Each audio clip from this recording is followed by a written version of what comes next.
Electrolysis is defined as the decomposition of the electrolyte by the passage of electricity.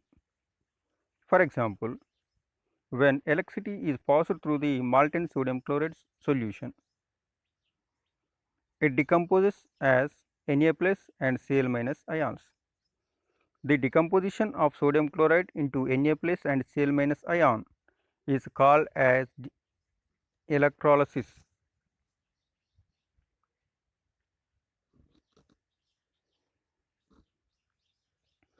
Two commonly used methods of electrolysis involve molten sodium chloride and aqueous sodium chloride, which give different products.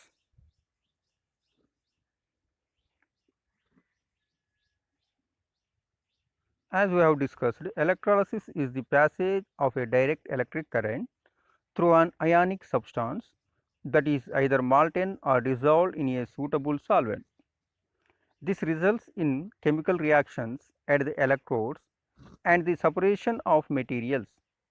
Two commonly used methods of electrolysis involve molten sodium chloride and aqueous sodium chloride. You might think that both methods would give you the same products, but this is not the case. Let us go through each of the method to understand the different process. First, about electrolysis of molten sodium chloride.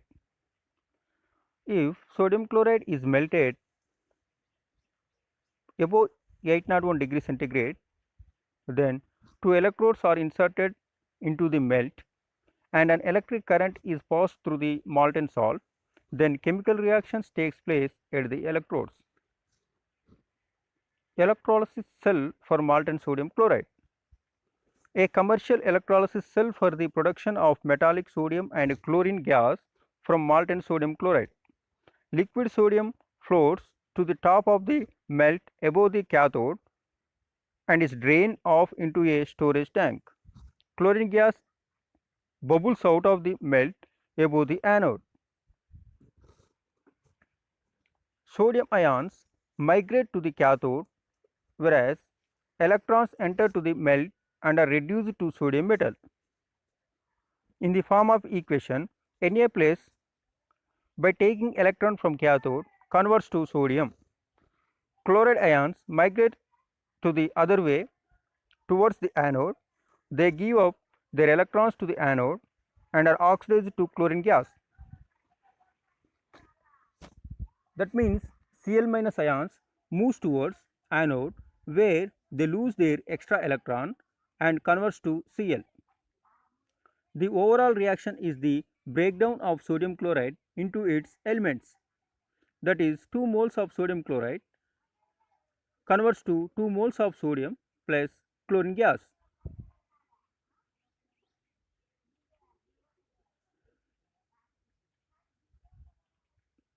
Here the electrolysis of molten sodium chloride is explained in the form of diagram. Here the molten sodium chloride is highlighted with yellow color. When the current is passed through this battery to the electrolyte, then decomposition takes place. That means sodium chloride converts to Na plus and Cl minus. After that, the positively charged Na plus ions moves towards negatively charged electrode, that is cathode, where they will get electron and converts to sodium. Now the negatively charged Cl minus ions moves towards the positively charged anode, where they lose their extra electron and converts to Cl2. Now electrolysis of aqueous sodium chloride. What happens when we have an aqueous solution of sodium chloride? Well, we can't forget that we have two factors water into the equation. Since water can be both oxidized and reduced, it competes with the dissolved Na plus and Cl minus ions. Rather than producing sodium, hydrogen is produced.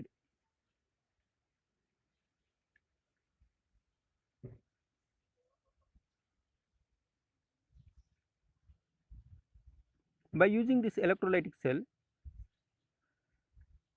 The aqueous sodium chloride is subjected to electrolysis. Electrolysis of aqueous sodium chloride results in hydrogen and chloride gas.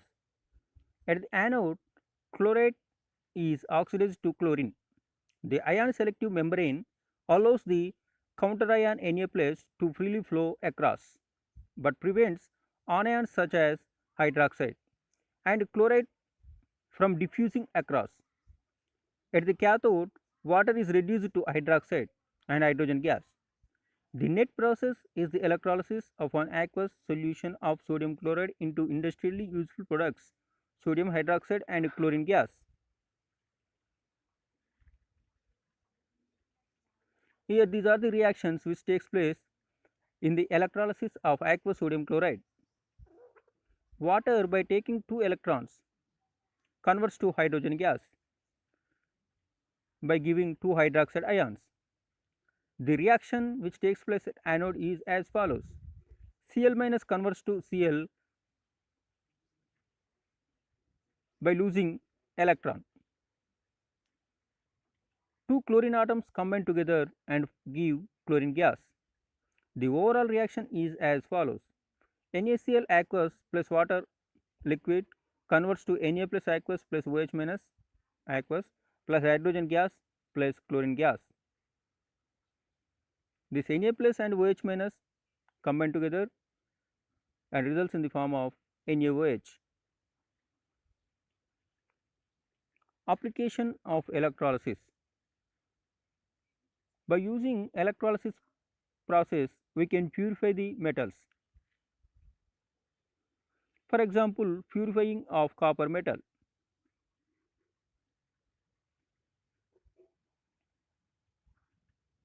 Here the impure copper is taken as anode, the pure copper is taken as cathode. Acidified copper sulfate solution is taken as electrolyte.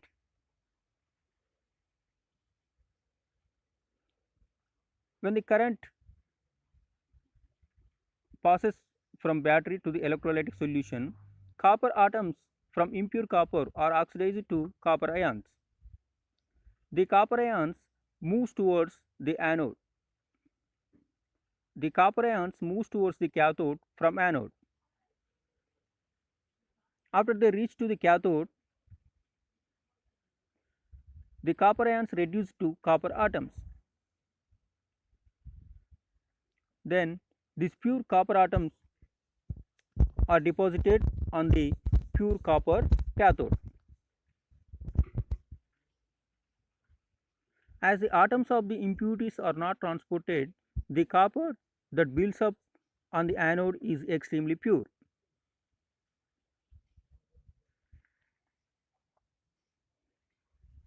Here it is shown in this diagram.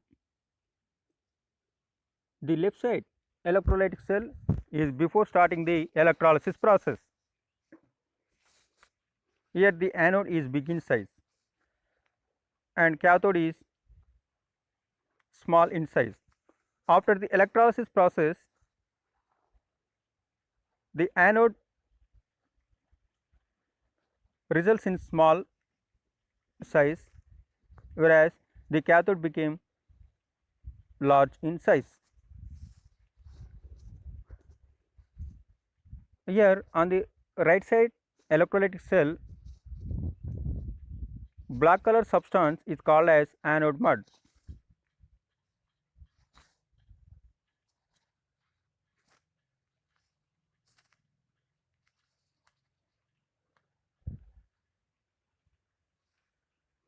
Then Faraday's laws of electrolysis.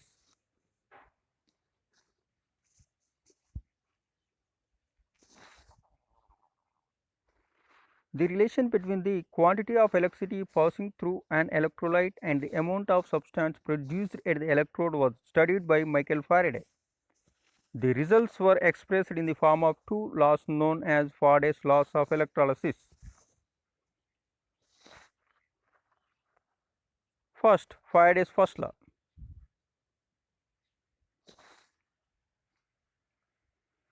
It is defined as the mass of the substance liberated or dissolved or deposited at an electrode is directly proportional to the quantity of electricity passing through the electrolyte.